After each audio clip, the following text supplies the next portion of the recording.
Hello friends, சப்பாத்திக்கு பெர்ஃபெக்ட்டா match ஆகிற மாதிரி ஒரு பேபிகார்ன் மசாலா ரெசிபி தான். டேஸ்ட் அல்டிமேட்டா இருக்கும். தாராளமா ட்ரை பண்ணி பார்க்கலாம். நீங்க 3 ஸ்பூன் ஆயில்ல ஒரு பட்டை ஒரு கிராம்பு போட்டுட்டு 2 பொடி பொடியா அரைத்த வெங்காயத்தை சேர்த்து வெங்காயம் வதங்கினதும் 1 ஸ்பூன் இஞ்சி பூண்டு பேஸ்ட் போட்டு நல்லா வதக்கிட்டு 2 பொடி பொடியா அரைத்த தக்காளியும் சேர்த்து தக்காளி கொஞ்சம் நல்லா வதங்கட்டும். ஒரு 5 நிமிஷம் லோ ஃபிளேம்ல மூடி போட்டு வேக வச்சுக்கலாம். தக்காளி வதங்குறதுக்குள்ள பேபிகார்னை பொடி பொடியா கட் பண்ணி பிளான்ச் பண்ணி எடுத்துக்கலாம்.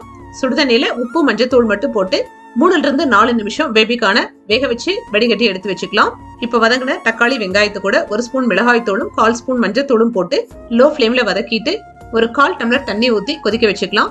இப்ப இந்த கிரேவிக்கான ஒரு ஸ்பெஷல் மசாலா ஃப்ரெஷ்ஷா ரெடி பண்ணிக்கலாம்.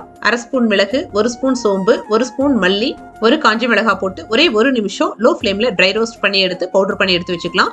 இப்ப இந்த தக்காளி வெங்காயத்து கூட பேபிகார்னை சேர்த்து இந்த பவுடரையும் சேர்த்து 3 நிமிஷம் குக் பண்ணிட்டு ஃபைனலா மல்லித்தலையும் ஃப்ரெஷ்ஷான கருவேப்பிலையும் போட்டோம்னா பெர்ஃபெக்ட்டான பேபிகார்ன் கிரேவி ரெடி.